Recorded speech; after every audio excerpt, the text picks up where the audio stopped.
All right, we want to switch gears here a little bit. President Trump, he was responding to something else that's going to be big, I mean really big on the world stage, and that's going to be the price tag for the World Cup tickets. The World Cup is going to be the world's biggest sporting event, and it starts next month. Now, he told the New York Post earlier this month, quote, "I would certainly like to be there, but I wouldn't pay for it either, to be honest with you." Joining me now is Clay Travis, co-host of the Clay Travis and Buck Sexton Show. Clay, I got to tell you, you and I are a little different. I love football. I played college football, albeit a place kicker. But I'd much rather watch an English Premier League game than probably just about anything else, maybe some golf. But I love the English Premier League, and I love soccer. I love the fact that it's coming to America. But these ticket prices, holy moly. Yeah, look, I'm excited for the World Cup, too. I was just at the Fox Sports World Cup kickoff party this week. There was some discussion surrounding pricing. I think one story that maybe a lot of people haven't gotten used to is dynamic pricing has come to many different sports leagues. And people say, okay, what does that mean?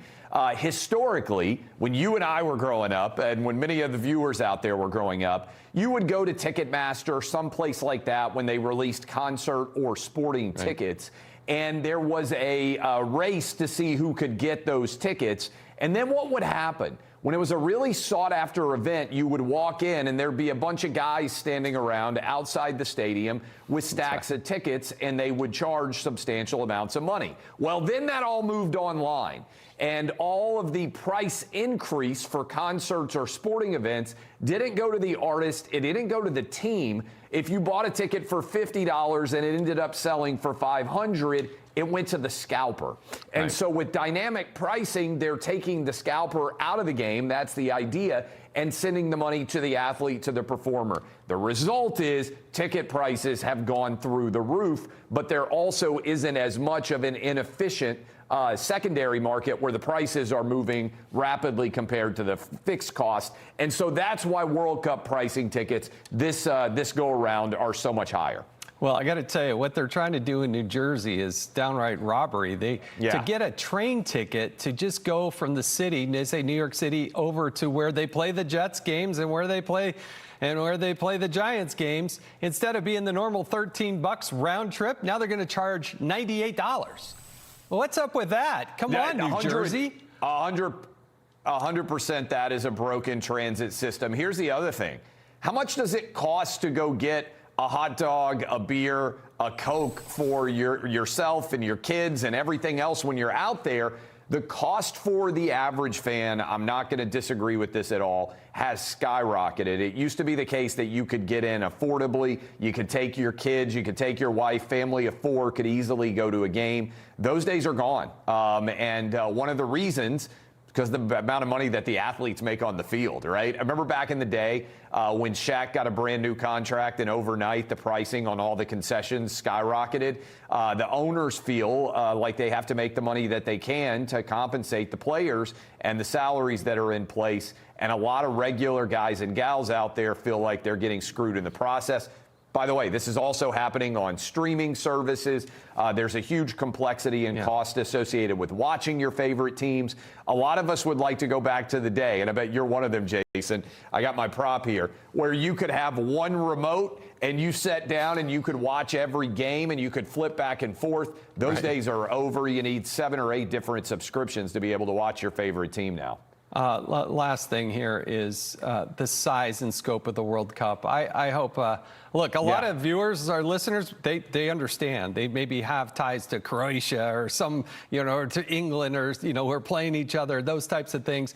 But the size and scope, every one of these games will probably have a worldwide audience. It's bigger than our Super Bowl.